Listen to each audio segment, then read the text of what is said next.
Jonathan Gash, who created the character Lovejoy and Tinker, tended to make them, I don't think they were as funny. We brought more humor into them. They tended to be more an author's entitled to do whatever he wants, it's his book. But they were more like, he was always whacking policemen, Lovejoy, or getting into sort of scrapes that were unnecessary, and which tended to, I think, to be flights of fancy from the author's point of view, more than if you're doing a television show. And you have to change things. You don't just put the page on the screen. Certain things you do. So you made him. He had a relationship with the law. They liked him. They knew he wasn't really a villain, but he often got in scrapes with them. Whatever. But he didn't go around every time he had a drink, clobbering one in a pub or what have you. So Ian LaFrennais brought that comedy drama to it for a television audience and made it in that the right timing, that hour, 8 o'clock time, which is perfect on a Sunday night, which is why I think it works so well, because it appealed to the whole family. I got this, get letters from kids now who grew up with it, and they liked it, and they said, like, I get a letter from somebody who said, oh, my mum and dad used to make me watch it. Oh, I couldn't stand it. And now I've been watching it on UK Gold, and I really like it again. No, it's funny. I mean, it's sweet. Shows are judged in the end by the writing.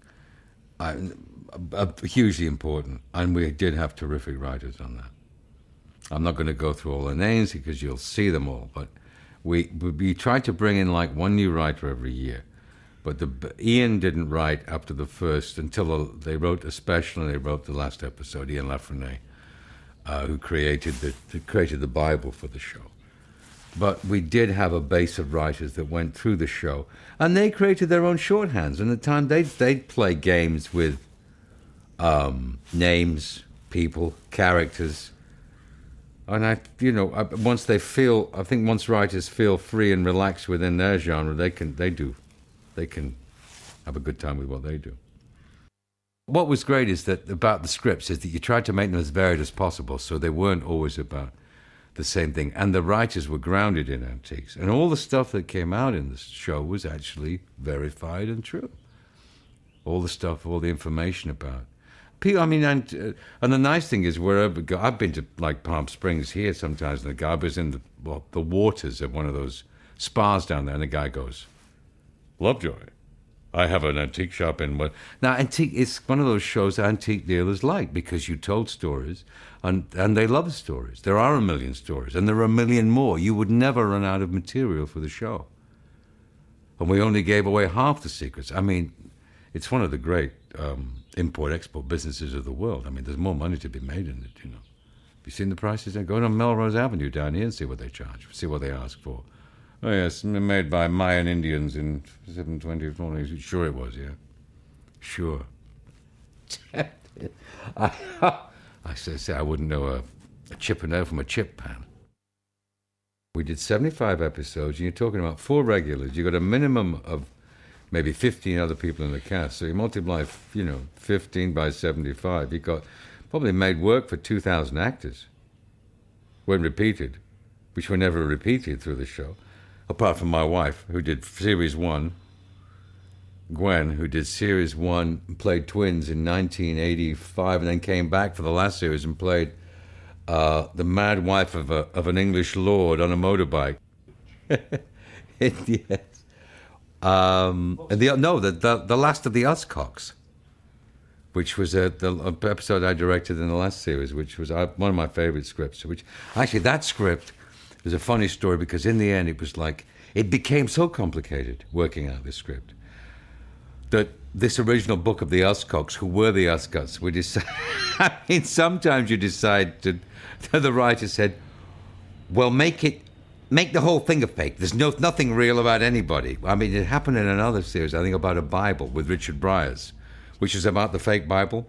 In the end, they couldn't find the real one, because sometimes, when you're doing mystery stories, they become so much. It's the classic case of when they did The Big Sleep, apparently, when the director phoned up Chandler and said, "Who did this, by the way?" He said, "I have no idea who did it. Can't you read the book?" So, "Well, you wrote it." He said, "I don't know. The characters are more appealing. Maybe nobody did it." You forget you have so many MacGuffins in the story, you forget actual who did it or who did not do it becomes immaterial. The story becomes important itself. And that was the spirit of Lovejoy. I wanted to get more involved on the other side of the business for a time. I was here doing with movies, films of the week, and I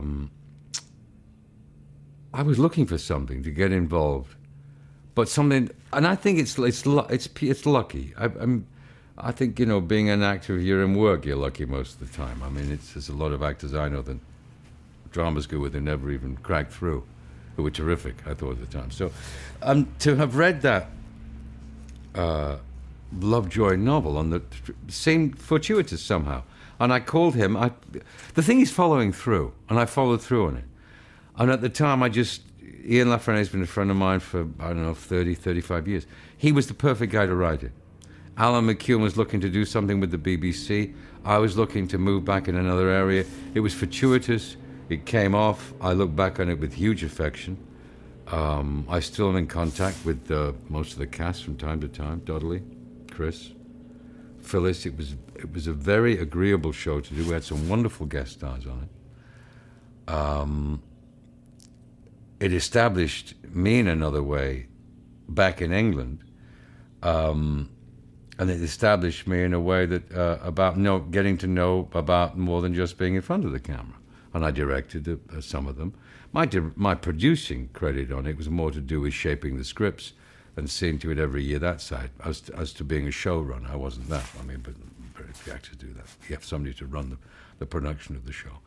And the BBC were most cooperative in that sense. We had to be assigned a producer every year. And we came in, you know, unbuttoned the budget. We did our best. The shows went out. They were very successful for the amount of time. What we did, 6 seasons. And I'm just glad now they're coming out on DVD. I thought about it a couple of years ago and inquired. And here we sit today. The BBC was searching for an identity. And part of the problem, which... not the problem with the BBC with the show was it was never their show. It was our show. It was McShane Productions and Wits End Productions with the BBC. And they left us alone. But they were never sure to call it. It wasn't their show, and they used to sort of put the show around on a Sunday night schedule, like at 7:30, 7 o'clock, and that's the days when ITV. It was funny. They threw everything at us for a few years. They brought back they used to start Sunday night films at 6:30. They put on the 2-hour TV movie, and then they'd throw this at you one season, then they'd throw next year at you, and. Eventually, they found a show which sort of combated us.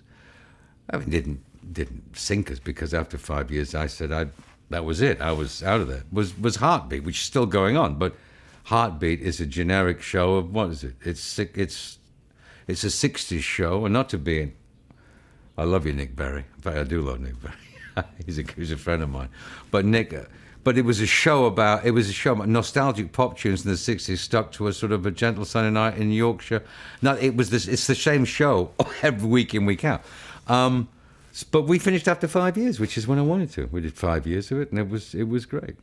And we weathered all the slings and arrows of outrageous ITV, and I'm glad we did it.